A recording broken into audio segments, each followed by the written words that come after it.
Topic है dimensions of physical quantities. Physical quantities two types की होती हैं, base quantities and derived quantities. Base quantities और derived quantities के बारे में एक और वीडियो में अपलोड करूंगा, उसमें आप इन दोनों चीज़ों के बारे में अच्छे तरीके से इंफॉर्मेशन हासिल कर सकते हैं।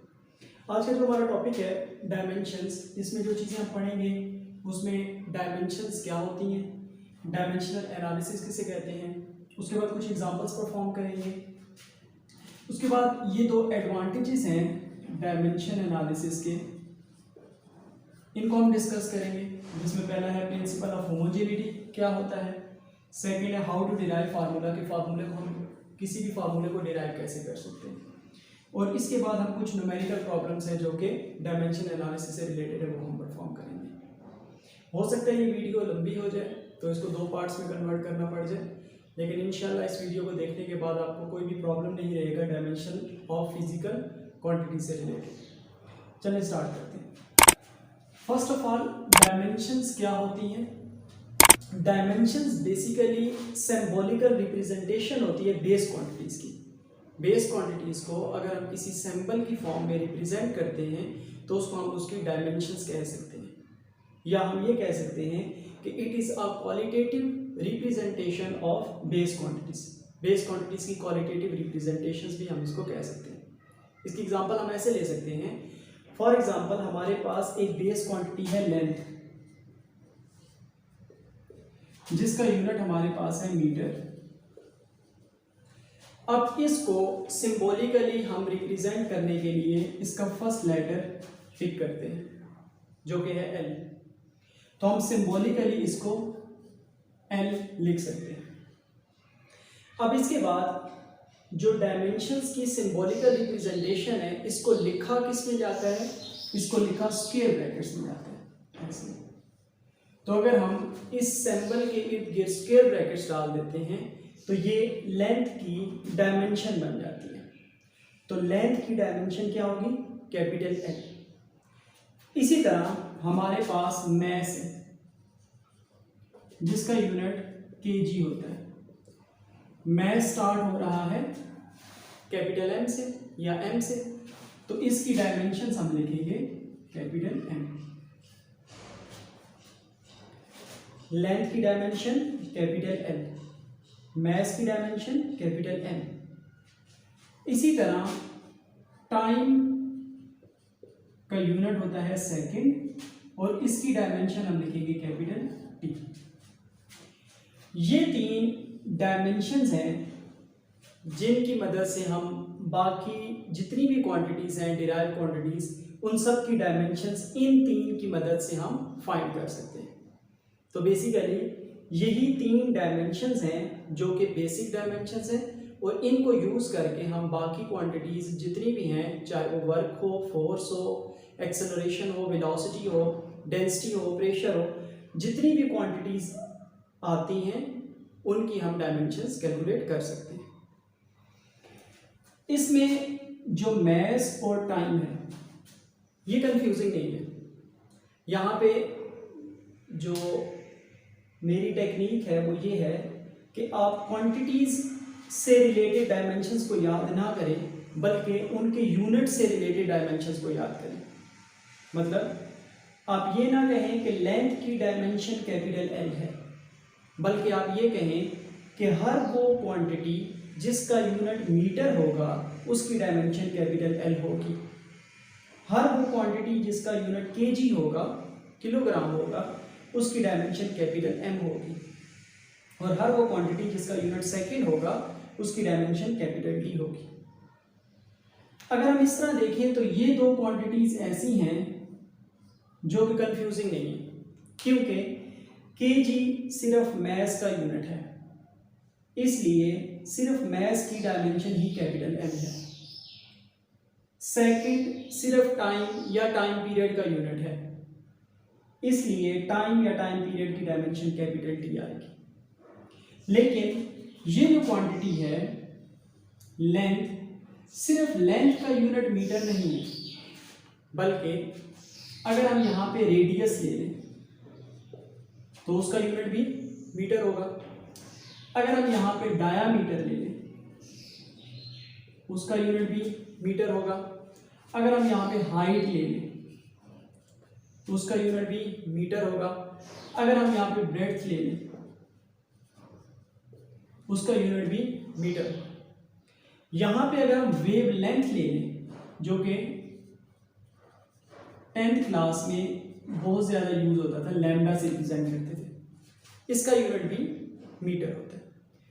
तो चूंकि इन सब क्वांटिटीज का यूनिट मीटर होता है तो इन सब क्वांटिटीज की डायमेंशन भी कैपिटल एल होगी। ये चीजें हैं लेंथ की डायमेंशन भी कैपिटल एल होगी, diameter, radius, height, breadth, wavelength, इन सब का यूनिट चूंकि मीटर है इसलिए इन सब की डायमेंशन भी कैपिटल एल होगी। तो डायमेंशंस में हमने क्या पढ़ा कि dimensions are the symbolic representation of base quantities. और कौन सी हैं डायमेंशंस? लेंथ की कैपिटल एल, मास की कैपिटल एम, टाइम की कैपिटल टी। इसी तरह डायमीटर, रेडियस, इन सब की भी कैपिटल एल आती है डायमेंशन, या इसको हम qualitative representation of base quantities भी लिख सकते हैं। इसके बाद जो नेक्स्ट है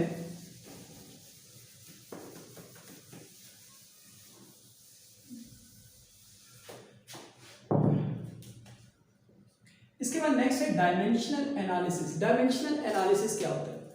तो अक्सर छोटी सी डेफिनेशन पूछी जा सकती है कि डिफाइन डायमेंशनल एनालिसिस।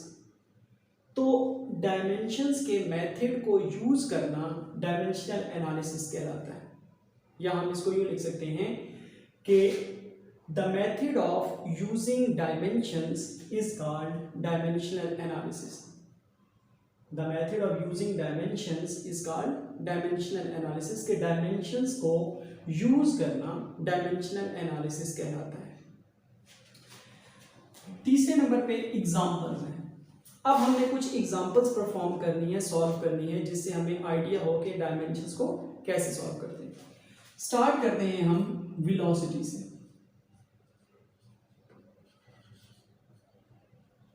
अच्छा, किसी भी चीज की जब आपने डायमेंशन निकालनी है तो उस चीज का या उस क्वांटिटी का फार्मूला या यूनिट आपको आना चाहिए। फार्मूला या यूनिट होगा तो फिर आप उस क्वांटिटी की डायमेंशन निकाल सकते हैं। जैसे वेलोसिटी का फार्मूला हमारे पास है v is equals to distance covered per unit time, v is equals to d over T. तो अगर हम यहाँ से इसकी डायमेंशंस निकालें तो डिस्टेंस का यूनिट भी क्या होता है? मीटर। तो जितनी क्वांटिटीज का यूनिट मीटर होता है उनकी डायमेंशन आती है कैपिटल एल, इसलिए डिस्टेंस का भी डायमेंशन आएगी कैपिटल एल। इसके नीचे है टाइम का यूनिट है सेकेंड, और सेकेंड डायमेंशन इसकी हो जाएगी कैपिटल टी। तो इसके हम यूँ लिखेंगे dimension of velocity is equals to dimension of distance, जो कि आपके पास लेंथ कह सकते हो, dimension of length divided by dimension of time. तो v स्क्वायर ब्रैकेट्स डाल दी, डायमेंशन की रिप्रेजेंटेशन होगी, डिस्टेंस लेंथ कैपिटल एल हो गया, divided by time capital T हो गया। इसके बाद आपने याद रखना है कि हमेशा डायमेंशंस को एक स्क्वायर ब्रैकेट के अंदर लिखा जाता है। यहाँ पे ये स्क्वायर ब्रैकेट अलग है, ये अलग है, तो आपने इसको एक स्क्वायर ब्रैकेट में लिखना है, इसलिए टी ऊपर चला जाएगा। तो जब ये ऊपर जाएगा तो इसकी पावर -1 हो जाएगी। तो एल टी -1 ये वेलोसिटी की डायमेंशन आ गई। इसके बाद हम वेलोसिटी के बाद आ जाते हैं सेकेंड एग्जांपल एक्सेलरेशन पे। Acceleration A is equals to change in velocity per unit time, delta V over delta T लिख सकते हैं आप इसको। Change in velocity per unit time acceleration है। तो अगर हम इसकी डायमेंशन निकालें तो मैं डायरेक्ट परफॉर्म कर रहा हूं। एक्सेलरेशन की डायमेंशन इज इक्वल्स टू, ऊपर आ रहा है वेलोसिटी, वेलोसिटी की अभी हमने डायमेंशन निकाली है जो कि है LT -1 डिवाइडेड बाय, नीचे है टाइम, और टाइम की डायमेंशन होती है कैपिटल T। अभी इसको एक ही स्क्वायर ब्रैकेट में लिखेंगे क्योंकि आंसर हमारा एक स्क्वायर ब्रैकेट में होना चाहिए। तो LT -1 है ये, और ये T है, तो जब ये T ऊपर जाएगा तो एक और पावर इसमें ऐड हो जाएगी, तो ये बन जाएगा LT -2। तो एक्सेलरेशन की डायमेंशन आ गई LT -2। इस तरह आप किसी भी चीज की डायमेंशंस निकाल सकते हैं। तो एक और एग्जांपल कर लेते हैं फोर्स की, फोर्स F। अब F के लिए बहुत सारे फार्मूलास हैं, तो फोर्स के लिए जो बेसिक फार्मूला है जो ज्यादातर यूज करते हैं वो है F = ma। F = ma, इस फार्मूले से हम इसकी डायमेंशन निकालेंगे। तो डायरेक्ट परफॉर्म करता हूं, फोर्स की डायमेंशन स्क्वायर ब्रैकेट में लिख ली, उसके बाद m रिप्रेजेंटेशन है मास का, और मास की हमने डायमेंशन पढ़ी थी कैपिटल M। एक्सेलरेशन की भी डायमेंशन निकाली है LT -2। तो वेलोसिटी की डायमेंशन क्या थी LT -1, एक्सेलरेशन की क्या है LT -2। अब इसको कंबाइन करके लिखेंगे तो फोर्स की डायमेंशन आ जाएगी MLT -2। तो ऐसे करके आप फोर्स की डायमेंशन भी निकाल सकते हैं। इसी तरह अगर मैं प्रेशर की डायमेंशन निकालूं तो प्रेशर P = क्या आएगा, force per unit area, P = F/A, ये फॉर्मूला है। डायमेंशन निकालेंगे, प्रेशर फोर्स का भी हमने फॉर्मूला सॉल्व किया, MLT -2 divided by area. Area unit क्या होता है एरिया का, मीटर स्क्वायर। तो चूंकि इसका यूनिट मीटर स्क्वायर है और 1 मीटर की जो डायमेंशन है वो कैपिटल L होती है, तो जब एरिया के लिए हम लिखेंगे तो कैपिटल L का स्क्वायर लिखेंगे। ठीक है, अगर यहाँ पे डिस्टेंस होता तो सिर्फ L आता, क्योंकि डिस्टेंस का यूनिट मीटर होता है, एरिया का यूनिट मीटर का स्क्वायर है, इसलिए लेंथ का स्क्वायर आ जाएगा। एक L से एक L कैंसिल हो जाएगा, तो प्रेशर की डायमेंशन आ जाएगी M, एक L बच के ऊपर ले जाएंगे L -1 T -2। तो ये आ गई प्रेशर की डायमेंशन। इस तरह आप हर क्वांटिटी की डायमेंशन फाइंड कर सकते हैं, और इसकी जितनी ज़्यादा आप प्रैक्टिस करेंगे उतना ही ये टॉपिक आपको अच्छे तरीके से समझ आएगा। तो ये कुछ डायमेंशंस मैंने आपको निकाल के दे दिए। एक लास्ट कर लेते हैं, वॉल्यूम। वॉल्यूम का यूनिट होता है मीटर क्यूब, या एक्स क्यूब आप लिख लो, या डिस्टेंस का क्यूब लिख लो। तो volume = length multiply breadth multiply by height लिख लो, कोई भी फार्मूला आप लिख सकते हो उसका। तो वॉल्यूम लेंथ ब्रेड्थ हाइट हो, या साइड मल्टीप्लाई बाय साइड हो, कोई भी फार्मूला हो वॉल्यूम का, तो आपने देखा होगा कि उसका यूनिट हमेशा क्या आता है, मीटर क्यूब में आता है। इसका मतलब ये हुआ कि जैसे एरिया का यूनिट मीटर स्क्वायर है, तो डायमेंशन उसकी बनती है capital L square. Metre cube होगा तो वॉल्यूम की जो डायमेंशन बनेगी वो बनेगी कैपिटल L क्यूब। यहाँ पे अगर आप इसका यूनिट लिखो तो आप इसका यूनिट लिख सकते हो, इसका यूनिट होता है मीटर क्यूब। तो मीटर क्यूब से आप कैपिटल L क्यूब इसका डायमेंशन लिख सकते हैं। तो उम्मीद है कि आपको इन एग्जाम्पल से आइडिया हो गया होगा कि डायमेंशन हम कैसे फाइंड करते हैं। तो इस तरह आप किसी भी क्वांटिटी को ले लें, उसका फार्मूला लिखें सामने, और उस फार्मूले को आपने मीटर मतलब लेंथ वाली डायमेंशन, सेकंड टाइम वाली डायमेंशंस, और कैपिटल M जो मैस वाली डायमेंशन उसमें कन्वर्ट करके आपने इस तरह डायमेंशंस उसकी निकालनी है। तो ये एग्जांपल्स हमने परफॉर्म कर ली।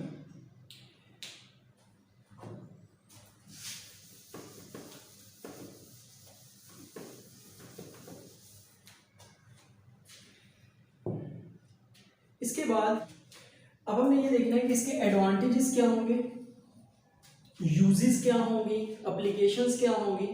तीनों का एक ही मतलब है, एडवांटेजेस, यूजेस, एप्लीकेशंस। किसी तरह से भी क्वेश्चन आ सकता है, what are the advantages of dimensional analysis, uses of dimensional analysis या एप्लीकेशंस ऑफ डायमेंशनल एनालिसिस। तो पहला जो इसका यूज है वो है होमोजेनिटी, और दूसरा है कि आप इससे फार्मूला भी डिराइव कर सकते हैं। अब ये होमोजेनिटी क्या है और फार्मूला डेरिवेशन कैसे है।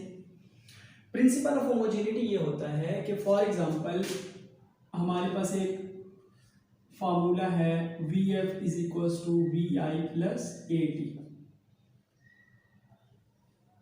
First equation of motion, VF is equals to VI plus AT। अगर हम ये चेक करना चाहें कि क्या ये फार्मूला करेक्ट है या रॉन्ग है, चूंकि ये तो फार्मूला वेल नोन है तो हमें पता है कि फार्मूला करेक्ट है, लेकिन अगर कोई भी वो फार्मूला हम लिख लेते हैं, जैसे E is equals to HF, 9th class के बच्चे को या 10th क्लास के बच्चे को अगर हम ये कहें कि ये फार्मूला करेक्ट है या रॉन्ग है, तो वो अज्यूम नहीं कर सकेगा कि ये करेक्ट है या रॉन्ग है। तो किसी भी फार्मूले को चेक करने के लिए कि क्या वो फार्मूला करेक्ट है या रॉन्ग है, उसके लिए जो मेथड यूज किया जाता है डायमेंशंस का, उस मेथड को कहते हैं प्रिंसिपल ऑफ होमोजेनिटी। तो ये एक एडवांटेज है, एक फायदा है डायमेंशन एनालिसिस का या डायमेंशंस का। तो पहला एडवांटेज क्या हो गया कि इसकी मदद से, डायमेंशंस की मदद से हम ये बता सकते हैं कि क्या गिवन फार्मूला करेक्ट है या रॉन्ग है। अब ये हमें कैसे पता चलेगा कि ये गिवन फार्मूला करेक्ट है या रॉन्ग है, तो उसके लिए एक मेथड है, और वो मेथड ये है कि इसकी जो लेफ्ट हैंड साइड है इसकी डायमेंशन हम फाइंड करेंगे, और जो इसकी राइट हैंड साइड है इसकी भी डायमेंशन फाइंड करेंगे, और फिर हम देखेंगे क्या लेफ्ट हैंड साइड और राइट हैंड साइड की डायमेंशन इक्वल आती है या नहीं आती। अगर दोनों साइडों की डायमेंशन इक्वल आ जाती है तो हम कहेंगे कि ये फार्मूला करेक्ट है, और अगर दोनों साइडों की डायमेंशन इक्वल नहीं आती तो हम कहेंगे फार्मूला रॉन्ग है। इस मेथड को, जो मेथड हम यहाँ पे अप्लाई करते हैं कि लेफ्ट हैंड साइड की डायमेंशन और राइट हैंड साइड की डायमेंशन कैलकुलेट करना और फिर उसको कंपेयर करना कि क्या वो करेक्ट है या नहीं है, इस मेथड को कहते हैं प्रिंसिपल ऑफ होमोजेनिटी। तो प्रिंसिपल ऑफ होमोजेनिटी एक मेथड है जिसकी मदद से आप ये चेक कर सकते हो कि क्या फार्मूला करेक्ट है या रॉन्ग है। और इस मेथड को अप्लाई कैसे करते हैं, इस मेथड को अप्लाई करने का तरीका ये है कि लेफ्ट हैंड साइड की डायमेंशन फाइंड करते हैं, राइट हैंड साइड की डायमेंशन फाइंड करते हैं, और दोनों डायमेंशन सेम होनी चाहिए, दोनों साइड्स की डायमेंशन सेम होनी चाहिए। अब हम ये प्रोसेस अप्लाई करते हैं किसी भी फार्मूले के ऊपर। फॉर एग्जांपल एक इक्वेशन है v is equals to f multiply by l over m under root. हम ये चेक करना चाहते हैं कि क्या ये फार्मूला करेक्ट है या रॉन्ग है। तो जल्दी से हम पहले इसकी लेफ्ट हैंड साइड ले लेंगे। लेफ्ट हैंड साइड वेलोसिटी है, वेलोसिटी की डायमेंशन हम कैलकुलेट कर चुके हैं, lt माइनस 1 होता है, ठीक हो गया। फिर हम इसकी राइट हैंड साइड ले लेंगे। राइट हैंड साइड में हमारे पास है f multiply by l over m, और उसके ऊपर अंडर रूट है, तो अंडर रूट के लिए पावर डाल देते हैं 1/2। अब हम इसकी डायमेंशन फाइंड करने लगे हैं। फोर्स की डायमेंशन पहले आपको बता चुका हूं कैसे फाइंड करनी है, mlt माइनस 2 इसका आएगा। उसके बाद है l means length, unit metre, तो इसकी डायमेंशन कैपिटल L आ जाएगी, divided by m is mass, और इसकी डायमेंशन आ जाएगी कैपिटल M, और पावर है 1/2। तो एक m से एक m कैंसिल हो जाएगा, ये l और ये l मल्टीप्लाई होके बन जाएगा l स्क्वायर t पावर -2, ये कैंसिल हो गए, सिर्फ ये चीजें बच जाएंगी, और ये डायमेंशंस में आ गई, और इसकी पावर है 1/2। अब ये जो 1/2 पावर है इसके साथ भी कैंसिल हो जाएगी, इसके साथ भी कैंसिल हो जाएगी, तो क्या बच जाएगा LT-1। तो हमने ये देखा कि लेफ्ट हैंड साइड की डायमेंशन भी LT-1 है और राइट हैंड साइड की डायमेंशन भी LT-1 है। तो हम लिख देंगे कि dimensions of left hand side is equal to dimensions of right hand side. तो उससे हमारा क्या साबित हो गया कि this formula is dimensionally correct, ये फार्मूला जो है ये करेक्ट। तो ये एक मेथड है जिसकी मदद से हम ये चेक कर सकते हैं कि क्या हमारा फार्मूला करेक्ट है या रॉन्ग है।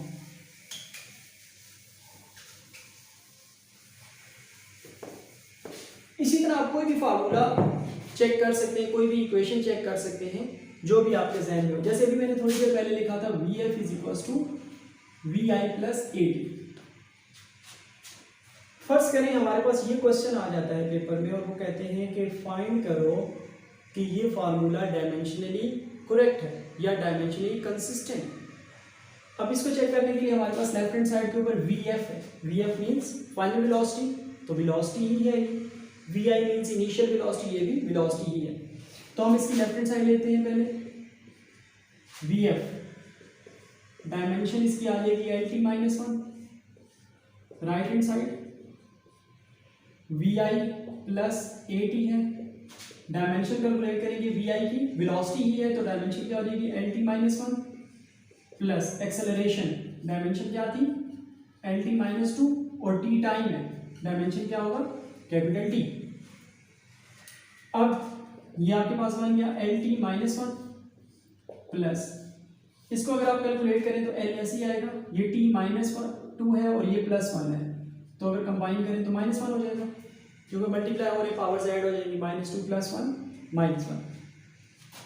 ये भी LT-1 है, ये भी LT-1 है, दोनों ऐड अप होके 2LT-1 हो जाएगा। लेफ्ट हैंड साइड की dimension LT-1, right hand side की डायमेंशन LT-1। इसमें ये जो 2 लिखा हुआ है इसको आपने कंसीडर नहीं करना, इंपॉर्टेंट चीज है ये। 2 एक कांस्टेंट नंबर है। इस तरह कोई भी कांस्टेंट नंबर आ जाए, अगर 5, 4, 7, 10, 11 कोई भी कांस्टेंट नंबर अगर आ जाते हैं तो चूंकि उनका कोई यूनिट नहीं होता कांस्टेंट्स का, इसलिए डायमेंशनल एनालिसिस उन कांस्टेंट्स के साथ डील नहीं करता।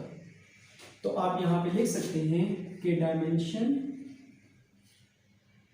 Analysis does not deal with constants, constants से डील नहीं करता। देयरफॉर राइट हैंड साइड की dimension is equal to left hand side की डायमेंशन।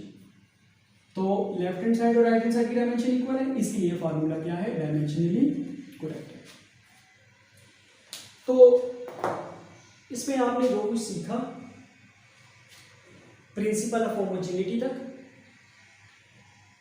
यहां तक ये एक पार्ट कवर हो गया इस वीडियो का।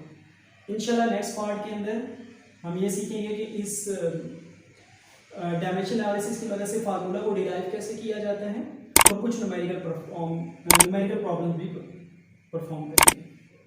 Thank you so much.